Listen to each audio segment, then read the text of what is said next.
Padre Celestial, Señor, te damos gracias una vez más por este tiempo, gracias por este hermoso día que podemos tener y que podemos compartir como tu pueblo para adorarte, alabarte y en este caso también expresar nuestra adoración a través de buscar entender estas enseñanzas que han transformado el mundo, este libro escrito por el pastor Miguel Núñez, Señor, que esperamos que por la guía de tu Espíritu, Señor, también transforme nuestras vidas, transforme nuestro diario vivir, nuestro pensamiento en algunas cosas, Señor, que necesitan ser corregidas. Ayúdanos, Señor, por la obra de tu Espíritu en nuestros corazones a que eso sea así. Encomendamos a ti esta clase, encomiendo yo, Señor, para que pueda ser claro en aquellas cosas que vamos a estar viendo. En el nombre de Cristo Jesús, oramos. Amén. Bueno, bien, como decíamos, continuamos nuestras clases, nuestro estudio del libro Enseñanzas que transformaron el mundo, escrito por el pastor Miguel Núñez. Ahora estamos en el capítulo 5, que trata esta doctrina, la sola gratia o solo por gracia. Y como nos tiene acostumbrado el libro, cada capítulo comienza con un versículo bíblico y en este caso un versículo el cual argumenta todo el desarrollo del contenido del capítulo. Nuestro texto de hoy es Efesios capítulo 2, que ya lo hemos visto bastante también, del versículo 4 al 9, así que vamos a leerlo. Dice así el versículo: pero Dios, que es rico en misericordia, por causa del gran amor con que nos amó, aun cuando estábamos muertos en nuestros delitos, nos dio vida juntamente con Cristo. Por gracia habéis sido salvos. Y con Él nos resucitó y con Él nos sentó en los lugares celestiales en Cristo Jesús, a fin de poder mostrar en los siglos venideros las sobreabundantes riquezas de su gracia por su bondad para con nosotros en Cristo Jesús. Porque por gracia habéis sido salvados por medio de la fe, y esto no de vosotros, sino que es don de Dios, no por obras, para que nadie se gloríe. Bien, esta última línea básicamente es lo que contiene esta doctrina que vamos a estar viendo hoy. La sola gracia. Dice, porque por gracia habéis sido salvados por medio de la fe, y esto no es de vosotros, sino que es don de Dios. Es un regalo de Dios, no por obras, para que nadie se gloríe. Ahora, si nos hiciéramos la pregunta, ¿qué tiene el cristianismo como religión en particular? ¿Qué tiene en particular que no se puede encontrar en el resto de las otras religiones? Y al analizar quizás las otras religiones o las más comunes, vamos a notar que muchas de ellas coinciden en que tratan algunos temas en particular. Cada religión de alguna u otra manera tiene su propia versión de dioses, que aparecen también de formas humanas, esto sería la encarnación. También tienen sus propias versiones de personas que han resucitado, es decir, hablan de la resurrección. Y cada una de ellas también habla o propone una forma de salvación o de purificación, ¿no?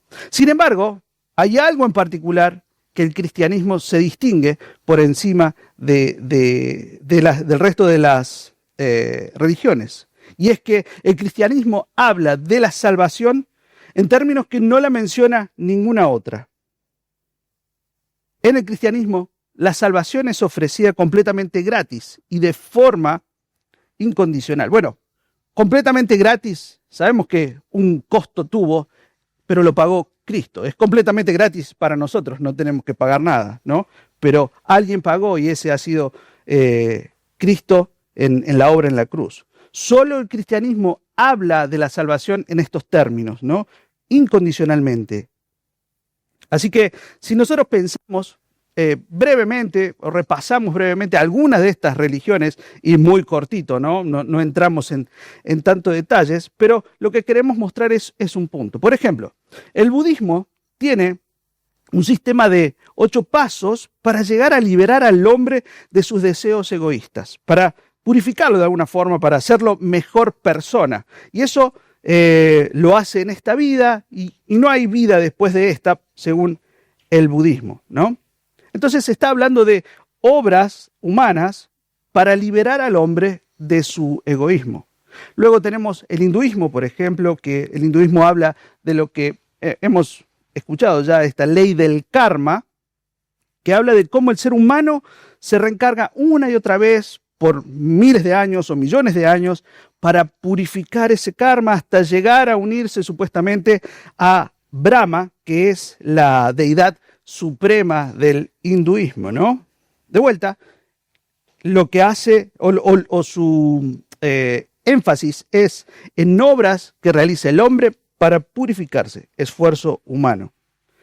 Algo más conocido para nosotros, el judaísmo. ¿El judaísmo en qué cree? En que tiene que cumplir la ley de Dios para alcanzar la salvación, ¿no? De vuelta, obras de esfuerzo humano.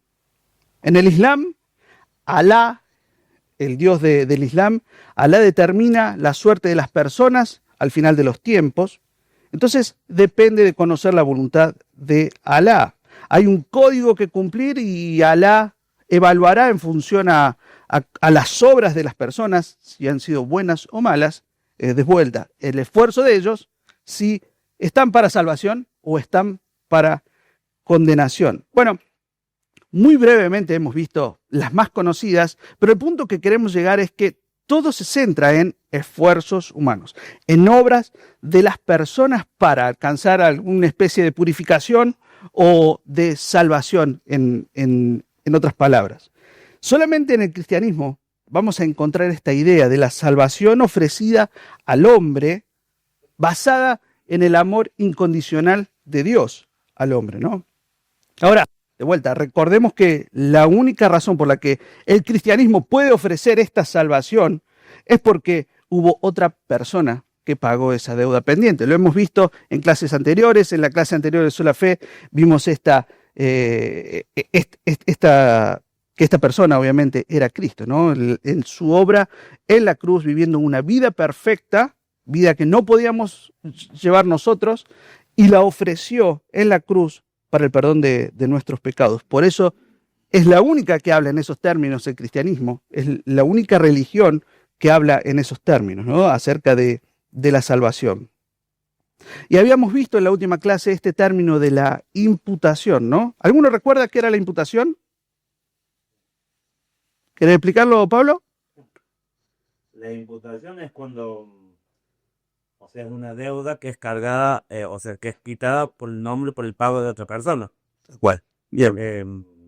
Podría decirlo que yo tengo una deuda, vos venís a pagar, ¿cierto? Pagas mi deuda, entonces a mí se me imputa el pago de tu deuda, por decirlo así. No sé si lo estoy explicando bien. Hay un poco de confusión, pero se cancela tu deuda por mi riqueza, ¿no? Habíamos hablado de las riquezas, ¿no? Cómo las riquezas de Dios a través de la obra de Cristo eran imputadas a mi deuda como pecador, y en el momento que yo ponía mi fe en Él, sus sacrificios, sus obras perfectas eran imputadas a mí. Era esta imputación, intercambio, que también era la justificación, ¿no? Que éramos contados por justos a través de la obra de Cristo, ¿no? Cuando poníamos nuestra fe en Él. Y eso es de lo que habla Pablo en este pasaje que leíamos en Efesios 2. Ahora, el libro nos propone ver la calidad de nuestras obras. En la última clase estuvimos hablando un poco de esto, ¿no? Las personas piensan que pueden alcanzar salvación cumpliendo ciertas buenas obras, ¿verdad? Bueno, de hecho, vemos y entendemos cómo pueden llegar a razonar de esa forma porque muchos sistemas religiosos, como dijimos, hablan en esos términos, que las personas deben cumplir con obras para alcanzar salvación.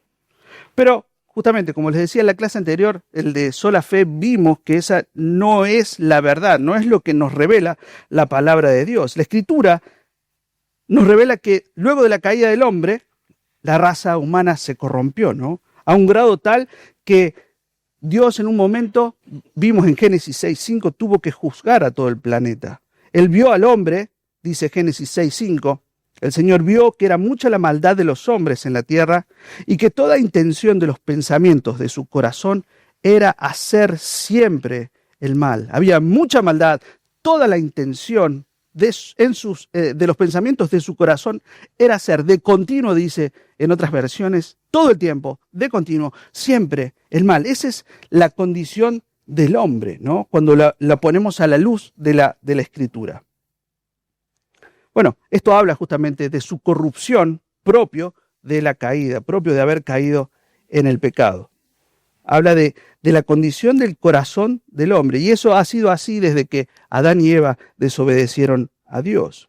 Eso habíamos visto, ¿no? Que esa deuda que tiene Adán sigue avanzando hasta nuestros días, ¿no? Y la llevamos nosotros hoy. Pero solo la gracia de Dios ha podido seguir en búsqueda de un hombre que no busca a Dios, que no busca a su creador, que no busca a su redentor, como veremos más adelante al analizar otros textos. Pero también se nos relata la condición del hombre en otras partes de la Biblia. Por ejemplo, si leemos Isaías, este versículo conocido en Isaías 6:5, Isaías también retrata la condición de su propio corazón y la condición del hombre, ¿no? Si bien Isaías era un hombre recto delante de los ojos de Dios, él dice así: entonces dije, ay de mí porque perdido estoy, pues soy hombre de labios inmundos y en medio de un pueblo de labios inmundos habito, porque han visto mis ojos al Rey, al Señor de los ejércitos. Isaías ve al Señor y se ve su propio pecado, ve su condición y la entiende perfectamente. Por eso dice, estoy muerto, he visto al Rey, al Señor de los ejércitos.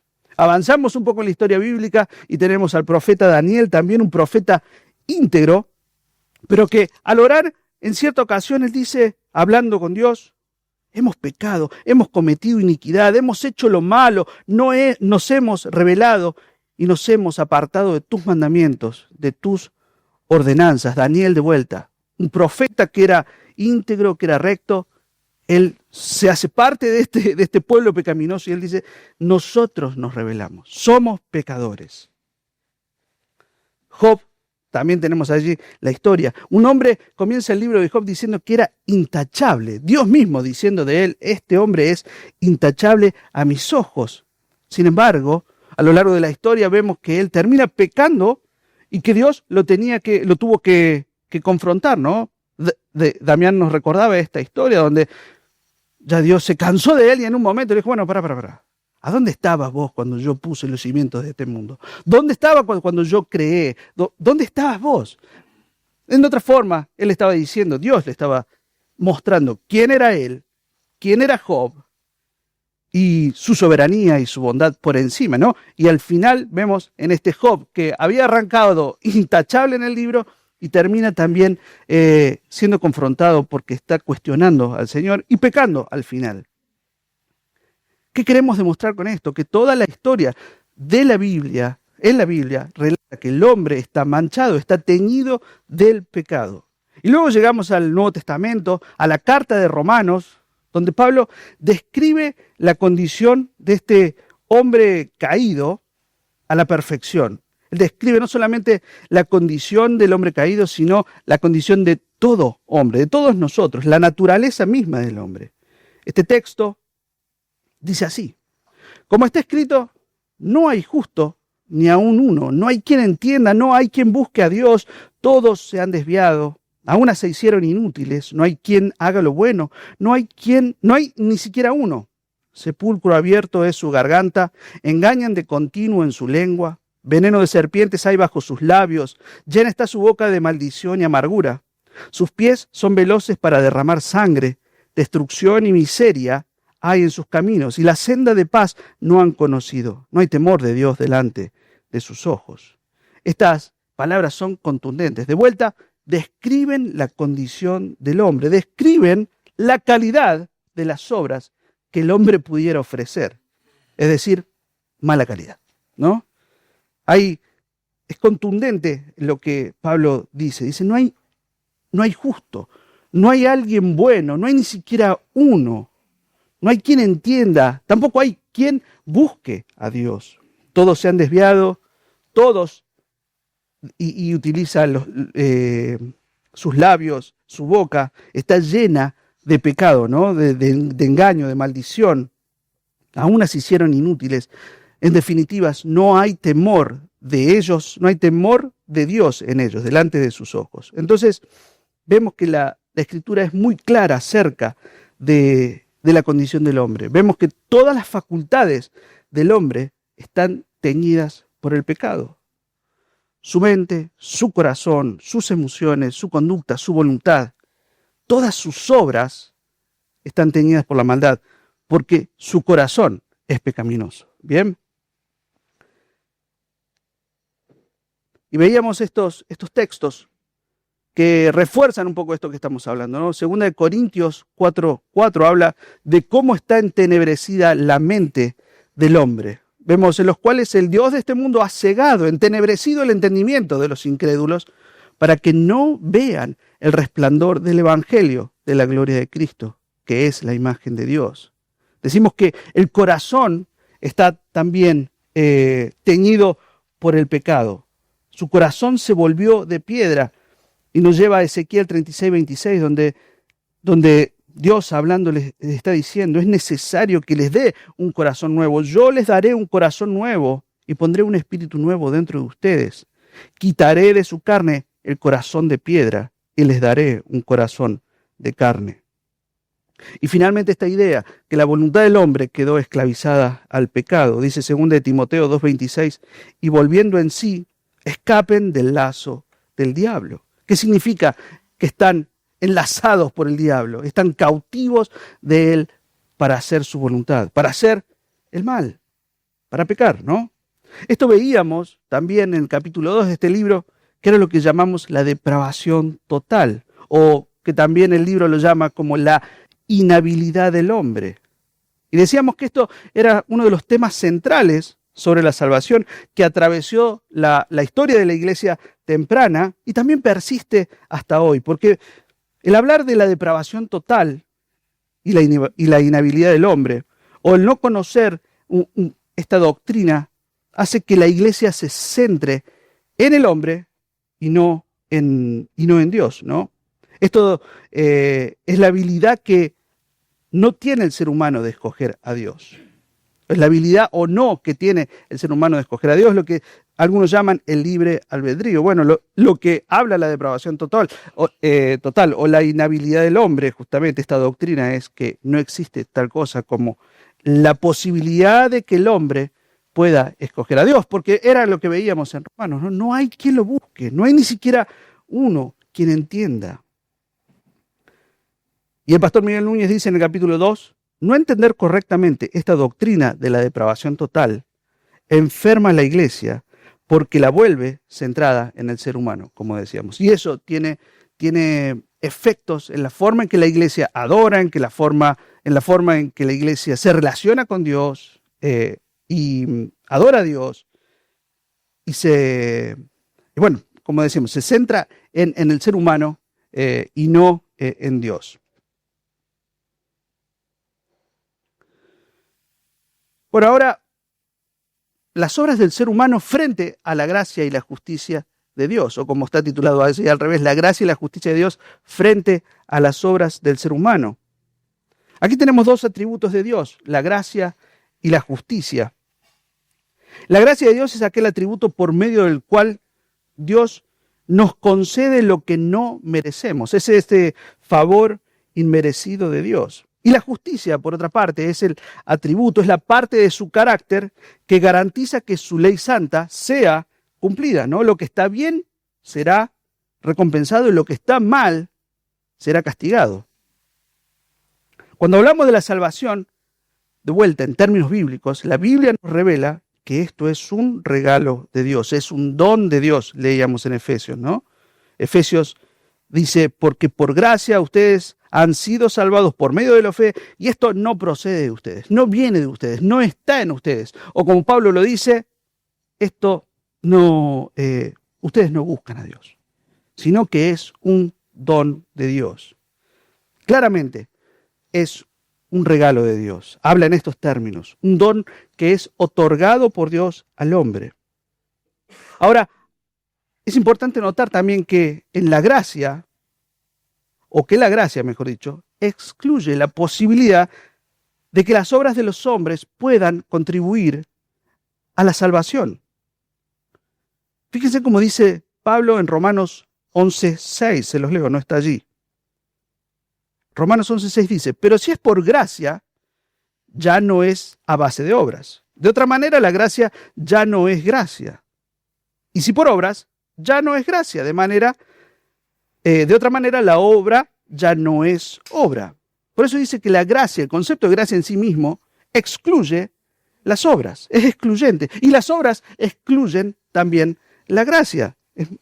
Es muy claro el pasaje. Si es por gracia, no podemos decir que es por obras, porque si no, no sería gracia. Y dice, si fuese por obras, tampoco podríamos decir que es por gracia, porque si no ya dejaría de ser obras. Pablo lo plantea en esos términos, claramente, es excluyente. O es por gracia o es por obras. Y nosotros lo que estamos defendiendo es que solo por gracias. Las obras no suman nada. Por eso es que somos tan enfáticos en marcar la diferencia con la Iglesia Católica Romana, que ellos hablan de la salvación erróneamente. Sostienen que la salvación es gracia de Dios, y esto está bien, pero le suman algo, hay un plus. Gracia de Dios más obras, buenas obras de los hombres. Por eso decimos que nos queremos diferenciar en ese sentido y marcar justamente el error sobre cómo llegan o cómo sostienen que se alcanza la salvación, ¿verdad? En algunas iglesias evangélicas también. En algunas iglesias evangélicas también lo pueden mencionar. Todavía hablaba con una amiga y dice, yo sé que soy salvo por gracia, decía, pero vos tenés que hacer eso. Vos tenés que hacer sí. Yo creo que es importante, ¿no? La doctrina. Pues muchas, yo me di cuenta en esto cuando ella hablaba de que no sabe diferenciar lo que es la salvación y la santificación. Ahí está el problema, creo. Bueno, buen punto, sí. No es sola, por eso es tan importante la doctrina, ¿no? La doctrina de sola gracia, la enseñanza de este punto, que es solamente por gracia, porque podemos ser llevados por corrientes erróneas donde nos dicen esto, bueno, y esto carga a la persona. Yo conozco personas, como dice Pablo, que se cargan con esto. Bueno, yo tengo que hacer algo también, tengo que sumarle a esto. Sin embargo, lo que estamos enseñando es, no, para ser salvo no tenés que sumar nada. Después sí está el proceso de santificación, donde uno ya por la obra del Espíritu Santo que mora en él, dice, es lo que estamos viendo en Pedro, ¿no? En la carta de Pedro. Ustedes son santos porque Él es santo. Condúzcanse. Ustedes eran una cosa, pero ahora son santos por la obra de Cristo en ustedes. Condúzcanse de una forma santa, ¿verdad? Bien, ahora, cuando las personas piensan en la justicia de Dios, muchos se hacen esta pregunta: ¿es Dios injusto? ¿Por qué? Porque su razonamiento lógico y de alguna forma humano, diría, es, bueno, ¿por qué si Dios existe y Él es justo, existe la maldad en el mundo? Si Dios es justo, Él debería eliminar a todos los que hacen el mal. De esa forma no habría maldad y así estaría Él aplicando su justicia. Exigen esta justicia divina. Obviamente, nosotros por la gracia del Señor, cuando nos hemos vuelto a Él, empezamos a entender un poquito mejor cómo obra la justicia divina, ¿no? El no entenderla nos puede llevar a este tipo de pensamiento, pero en la Escritura nos enseña que la justicia de Dios no funciona así. Muchas veces decimos, ojo cuando deseamos que Dios haga justicia, ¿no? Porque cuando entendemos la justicia de Dios, vamos a ver que si Dios aplica hoy su justicia, de repente todos estaríamos muertos, ¿no? Y al instante estaríamos enfrentando el día del juicio y será un día terrible para aquellos que no hayan puesto su fe en Cristo, ¿no? Veíamos hace un tiempo cuando estudiábamos Malaquías 3:2 dice, pero ¿quién podrá soportar el día de su venida? ¿Quién podrá mantenerse en pie cuando Él aparezca? Y la respuesta es, nadie, o solo aquellos que hayan puesto su fe en Él, ¿no? Entonces, la única razón por la que Dios tolera el pecado y la maldad que hay en el mundo ahora es por su misericordia. Él está retardando su juicio, esperando que el hombre se arrepienta, ¿no? Romanos 2:4 dice, ¿o tienes en poco las riquezas de su bondad, de su tolerancia y su paciencia, ignorando que la bondad de Dios te guía al arrepentimiento. Estamos hablando de esto, ¿no? Estamos en el tiempo de su misericordia. En su misericordia Dios está tolerando, está siendo bondadoso, paciente para que el hombre se vuelva a Él. Ahora, esta bondad no significa que el día del juicio no llegue, ¿no? O que Dios aplique su justicia. Ese día va a llegar. Y como dice en Romanos 2, 5, 6, por causa de tu terquedad y de tu corazón no arrepentido, estás acumulando ira para ti en el día de la ira y de la revelación del justo juicio de Dios. Él pagará a cada uno conforme a sus obras. Bueno, ese juicio llegará. Ahora es el tiempo de su misericordia, ¿no? Pero ese tiempo va a llegar. Y si seguís en tu terquedad y no te arrepentís, bueno, estás acumulando ira. Lo único que haces es acumular ira para ese día del juicio.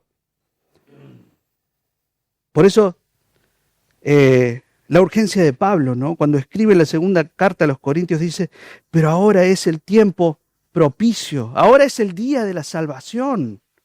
Por tanto, en nombre de Cristo les rogamos nosotros como hacemos como iglesia, reconcíliense con Dios mientras haya tiempo, mientras esté este espacio de misericordia, de bondad, de tolerancia que Dios tiene para que el hombre se vuelva a Él, ¿no? Se arrepienta. Ahora, cuando hablamos de esta enseñanza de la sola gracia, solo por gracia, Romanos enseña muy contundentemente esta doctrina, ¿no? Vamos a leer Romanos 9 del versículo 9 al 18 y vamos a tomar una primera parte que es del capítulo 9, versículo 9 al 13 y después la segunda parte, del 14 al 18. Dice Romanos 9:9, porque la palabra de promesa es esta, por este tiempo volveré y Sara tendrá un hijo. Y no solo esto, sino que también Rebeca concibió mellizos de uno, nuestro padre Isaac. Porque cuando aún los mellizos no habían nacido y no habían hecho nada, ni bueno ni malo, para que el propósito de Dios conforme a su elección permaneciera, no por las obras, sino por aquel que llama, se le dijo a Rebeca, el mayor servirá al menor. Tal como está escrito, a Jacob amé, pero a Esaú aborrecí.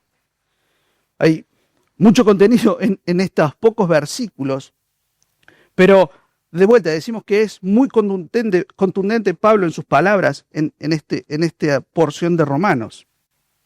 Vemos que hay dos hermanos que provienen de un mismo vientre, una misma madre, un mismo padre, que hay una elección de parte de Dios, del menor por sobre el mayor, cosa que va contraria a la cultura, a lo que estaba acostumbrado el pueblo hebreo, ¿no? Donde el mayor era servido por el menor, el mayor era el heredero y era el líder, ¿no? En este caso, Dios invierte las cosas y dice, bueno, el mayor servirá al menor, vemos en el versículo 12 y 13. Otro punto a destacar es que hay una elección que se hace, dice, y es claro y enfático Pablo en marcarlo, antes de que los hermanos hubiesen hecho algo bueno o algo malo, y esto con un propósito, para que el propósito de Dios en la elección se cumpliera. La elección se hizo, en otras palabras, no por las obras de estos hermanos, sino por pura gracia y por pura soberanía de Dios, ¿no? Ahora, cuando leemos este último texto, a Jacob amé, pero a Esaú aborrecí, por ahí tendemos a pensar de que odió y despreció a Esaú, ¿no? Dios lo hizo así, pero en realidad no es así. Cuando vemos este texto, está hablando Dios en términos comparativos y significa que Él puso por encima a Jacob, por encima de Esaú. Él hizo una elección de Jacob por encima de Esaú. Jacob recibió lo que llamamos una gracia especial, mientras que Esaú continuaba bajo la gracia general de Dios. Y muchas veces leemos esto y también nos hace pensar de que Dios es injusto, ¿no? Pero Pablo inmediatamente toma ese pensamiento y seguramente lo pensó para el pueblo que lo estaba leyendo. Y en Romanos, esta segunda parte del pasaje dice, ¿qué diremos entonces? ¿Que hay injusticia en Dios? De ningún modo. Lo deja claro Pablo. Descarta, no pensemos que Dios en algún punto puede ser injusto en esto, porque Él dice a Moisés, tendré misericordia del que yo tenga misericordia y tendré compasión del que yo tenga compasión. Así que no depende del que quiere ni del que corre, sino de Dios que tiene misericordia. Porque la Escritura dice a Faraón, para esto mismo te he levantado, para demostrar mi poder en ti y para que mi nombre sea proclamado por toda la tierra. Así que Dios tiene misericordia del que quiere y al que quiere endurece, ¿no? Duras palabras, pero de vuelta, muy concretas y que argumentan esta enseñanza, ¿no? La sola gracia. Pablo trae estas palabras de Dios a Moisés, que Dios le da a Moisés en Éxodo, ¿no? Para hacernos entender que esta enseñanza no proviene de Pablo, que esta enseñanza no es nueva, no la está trayendo Pablo ahora en el Nuevo Testamento, sino que el Dios bondadoso, el Dios justo, el Dios amoroso, ha escogido desde siempre, ¿no? Conforme a su soberanía, simplemente por el hecho de que Él es Dios. Cuando nosotros revisamos un poco la historia bíblica, vemos que justamente esto, que Dios ha escogido siempre. Dios escogió a Abraham. Dios escogió a Israel como su nación santa. Avanzamos un poco más y vemos a los profetas escogidos por Dios, los jueces escogidos por Dios, al rey David escogido por Dios. Cuando los hombres buscaban un guerrero, un líder, no, Samuel buscaba, no, pero tiene que haber otro. Y no se lo traían a la vista, por lo menos. No era parte de las opciones, porque Dios escogió soberanamente, ¿no? Y seguimos en la historia y llegamos a los apóstoles, y los apóstoles también son escogidos por Dios de manera soberana. Él hace una elección. Entonces vemos que Dios escoge. Hay evidencia en toda la palabra de que nuestro Dios es un Dios que escoge, que hace elección y que no tiene que dar explicaciones, porque Él es Dios y nosotros somos sus criaturas. No solamente somos sus criaturas, sino que somos seres creados con una mente finita que no alcanza a entender esto, ¿no? Y de alguna forma caemos en algún cuestionamiento. Sin embargo, Pablo nos dice, no lo pueden hacer, ustedes son criaturas. Pero Miguel Núñez nos dice, a pesar de que esta enseñanza puede ser dura para nosotros, o inclusive no la alcanzamos a entender a cabalidad, no quiere decir que no la podamos enseñar. Que no podamos enseñar algo que la Biblia, que la Escritura revela claramente, y es que hemos sido salvados, hemos sido escogidos solo por gracia. Porque como termina así el versículo, no depende del que quiere ni del que corre, sino de Dios que tiene misericordia, ¿no? Ahora, en este tema podríamos ver la razón de nuestra salvación, el por qué Dios decidió salvarnos.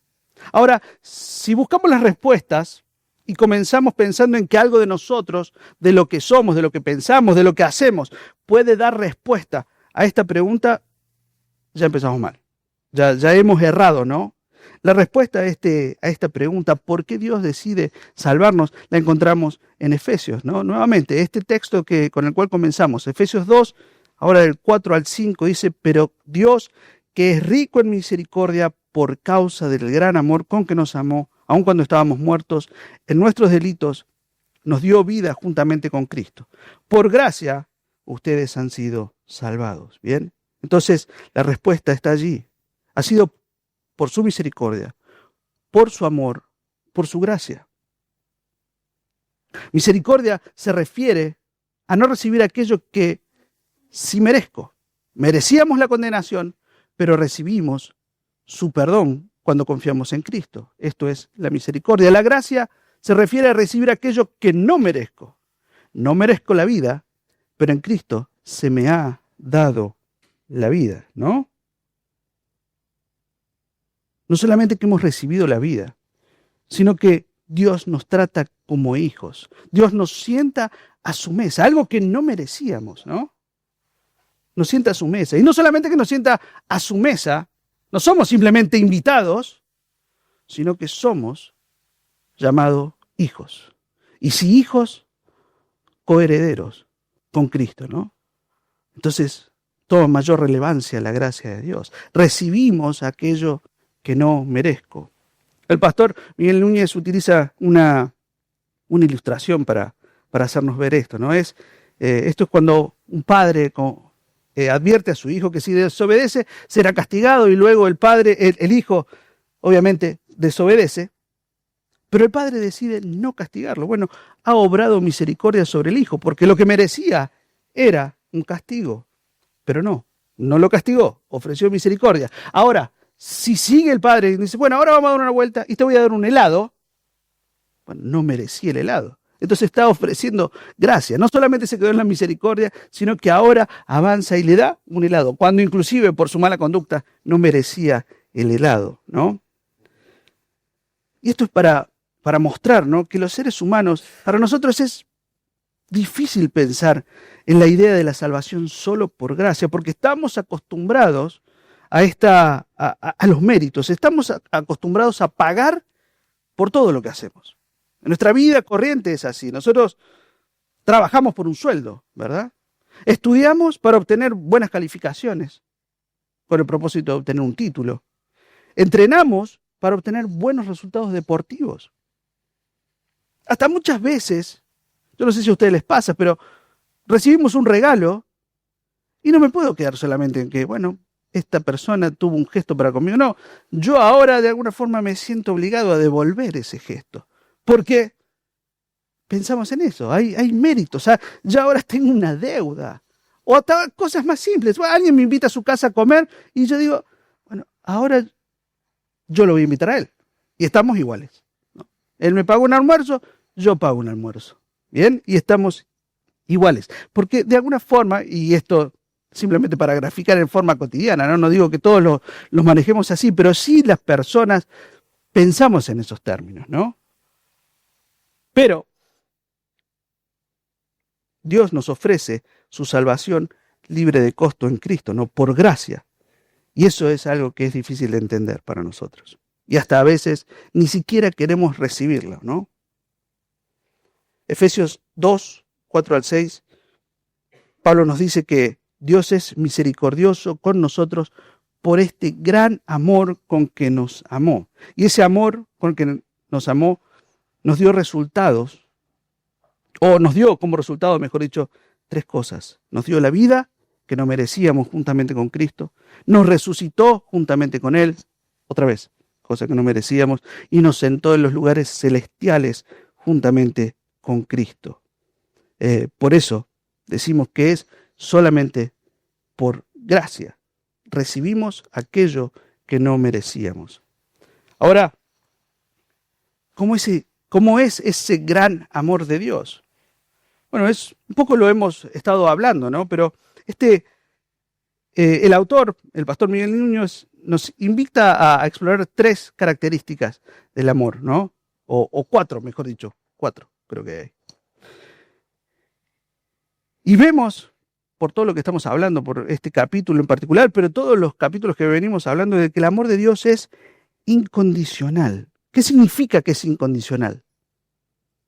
No hay ninguna condición en mí por la cual Dios me ame, o inclusive deba amarme. No hay algo que yo haya hecho, un requisito que yo cumpla para que Dios decida amarme. Él me ama simplemente porque Él decidió amarme. Él me ama porque Él es amor, ¿no? Por eso decimos que depende de Dios. Es incondicional al hombre. Solamente depende de Dios. Y eso de vuelta también es difícil de entender en nuestra mente finita, muchas veces, porque nosotros, como seres humanos, amamos condicionalmente. Nuestras relaciones de amor son condicionales. Cuando nosotros nos enamoramos de alguien y comenzamos a amar a esa persona, en primer lugar nos atrae su físico. Eventualmente vamos descubriendo otras cualidades también, ¿no? pero nos vamos enamorando de cosas que nos atraen. Pero el amor de Dios es muy diferente. Porque Dios nos amó, como decía Efesios, cuando yo estaba muertos en delitos y pecados. ¿Y quién amaría a un muerto, no? Solamente Dios. El amor de Dios no depende de ninguna condición inherente a nosotros, sino solamente depende de su carácter. El amor de Dios también decimos que es eterno. Este pasaje de Jeremías 31:3 es muy conocido y dice: con amor eterno te he amado, por eso te he atraído con misericordia. Esto nos revela que no ha habido un solo momento en la historia, un solo momento en toda la eternidad, en que Dios no nos haya tenido en su mente y no nos haya amado desde siempre. Esto supera nuestro entendimiento, esto supera justamente nuestra mente finita. Desde antes de fundar el mundo, Él nos eligió, dice Efesios. Ahora, que su amor es eterno, también trae una consecuencia, es que su amor nunca cambia. Y eso es algo hermoso de saber y de repetirnos a nosotros, ¿no? Su amor no cambia. Yo puedo pecar, su amor no cambia. Él me sigue amando, espera que me arrepienta, espera que me vuelva a Él, ¿no? Por obra del Espíritu Santo, llamándonos a arrepentimiento, pero su amor no cambia. Por eso Pablo esto lo tenía tan claro y él escribe tan seguro: a mí no me va a separar nada del amor de Dios.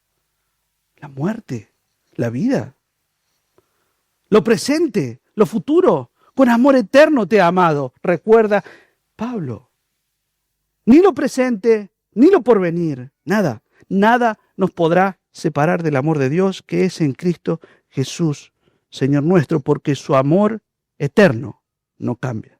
¿No? Gloria a Dios por eso. El amor de Dios es dadivoso o altruista.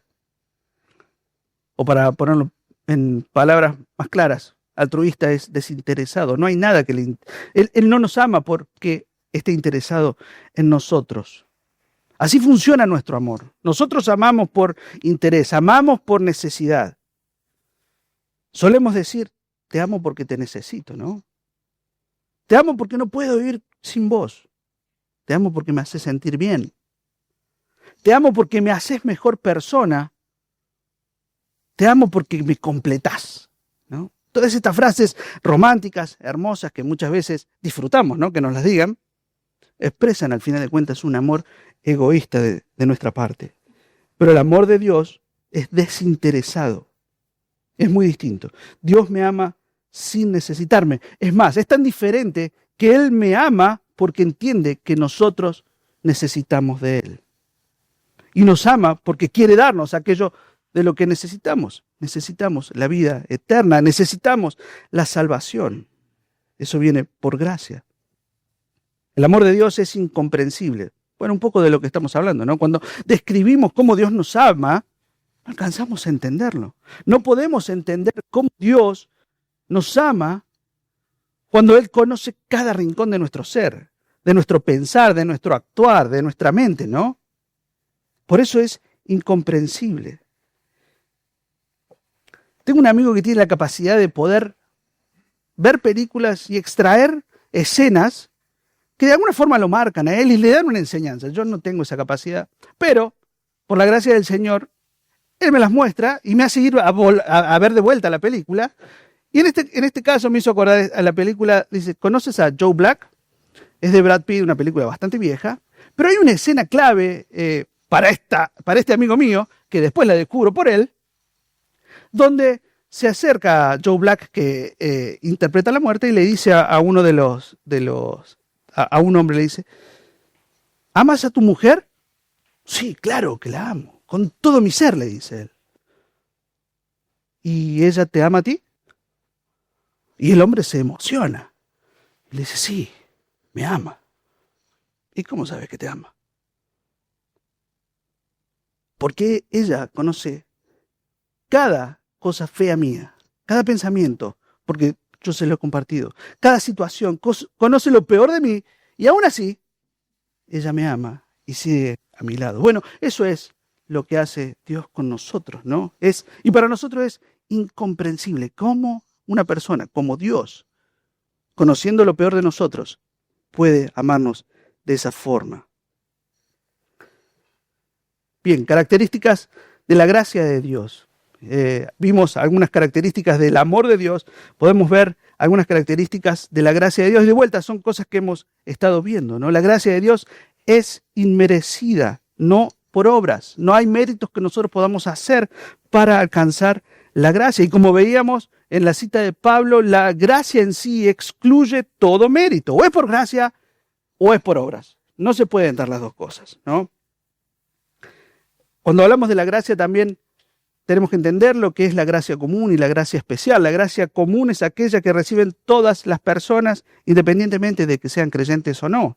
Es esto de que el sol sale para todos. La lluvia cae tanto sobre buenos y malos, ¿no? Mientras que la gracia especial de Dios es solamente para sus escogidos, para que alcancen salvación. En el libro nos lleva a Lucas 4, 25, 27. No está allí, pero se los leo. Dice Jesús hablándole a los judíos: pero en verdad les digo que muchas viudas había en Israel en los días de Elías, cuando el cielo fue cerrado por 3 años y 6 meses, y cuando hubo gran hambre sobre toda la tierra. Sin embargo, a ninguna de ellas fue enviado Elías, sino a una mujer viuda en Sarepta, en la tierra de Sidón. Muchos leprosos había en Israel en tiempos del profeta Eliseo, pero ninguno de ellos fue limpiado, sino Naamán el sirio. De vuelta, Jesús está hablándoles a los judíos aquí de su gracia especial para algunos por encima de otros, ¿no? Porque le muestra cómo Dios tuvo gracia de gentiles y de pueblos enemigos como eran los sirios o la viuda de Sarepta también. Y esto es gracia especial. Es Dios hablándole en esta historia de la gracia que tiene, la gracia especial de Dios, donde Él otorga salvación a sus escogidos. La gracia de Dios también es soberana, y es lo que veíamos en el pasaje de Romanos 15, 16 y 18, ¿no? En realidad Pablo está citando pasajes de Salmos, donde Dios mismo está hablando y dice: tendré misericordia del que yo tenga misericordia y tendré compasión del que yo tenga compasión. Eso le está diciendo Moisés. Así que no depende del que quiere ni del que corre, sino de Dios que tiene misericordia. Así que Dios tiene misericordia del que quiere, y al que quiere endurece. Y esto es algo que lamentablemente el ser humano, en su orgullo y en su falta de comprensión, rechaza, y que no es nada más ni nada menos que la gracia de Dios, ¿no? Los hombres rechazan la salvación de Dios por gracia. Buscamos opciones. Los hombres buscan opciones que procuren la salvación de su alma por medio de sus obras. ¿Quiénes están metidos? No logramos entender que es solo Dios obrando, ¿no? Pero todas sus obras, como hemos visto, han estado manchadas por el pecado. Todas sus facultades están teñidas por ese pecado que ocurrió en la caída. Su mente, su corazón, sus emociones, su voluntad, en pecado. Por otro lado, este hombre no merece la salvación de Dios. No solamente que no la merece, sino que ni siquiera busca la salvación de Dios. Pero Dios se mueve de otra manera. Dios, que es rico en misericordia, hemos visto, Él ha otorgado, Él ha traído la salvación basada exclusivamente en su gracia, en su amor incondicional y en su amor eterno, ¿no? Para muchos la gracia de Dios es solo el atributo a través del cual Dios nos perdona o ejerce misericordia hacia nosotros. Pero dice el pastor Núñez: pero no ven que la gracia de Dios es un principio operativo, poderoso, capaz de lograr cada una de las cosas que Dios se propone, incluyendo nuestra salvación. Por eso, la gracia de Dios también ha sido llamada irresistible, ¿verdad? La gracia de Dios es un principio operativo, poderoso, que va a lograr que todas las cosas que Dios se proponen se cumplan. Así que, si el Señor viene por gracia sobre tu vida, no te vas a poder resistir. Dios te va a traer. y vas a ser parte de ese amor eterno que te traje a mis brazos, ¿no? Y nosotros como sus hijos damos gloria, damos alabanza a su nombre por esta enseñanza que transformó la iglesia en un momento de la historia, que transforma y debe transformar, debe moldear nuestra conducta en nuestros días, ¿no? Recordando que realmente no éramos nada, estábamos bajo su ira, enemigos de Dios, dice la palabra, muertos en delitos y pecados, y ahora estamos sentados a su mesa, ¿no? Por eso de vuelta, glorioso intercambio, que ahora hemos sido declarados justos y podemos estar disfrutando y esperando con esperanza cierta de que un día Él vendrá y seremos parte de su pueblo en adoración a Él. Como siempre les decimos, está bueno que vayan leyendo el libro. Hay algunas cosas que por ahí no presentamos en la clase por un tema de tiempo y que por ahí se pueden enriquecer al leer el capítulo, ¿no?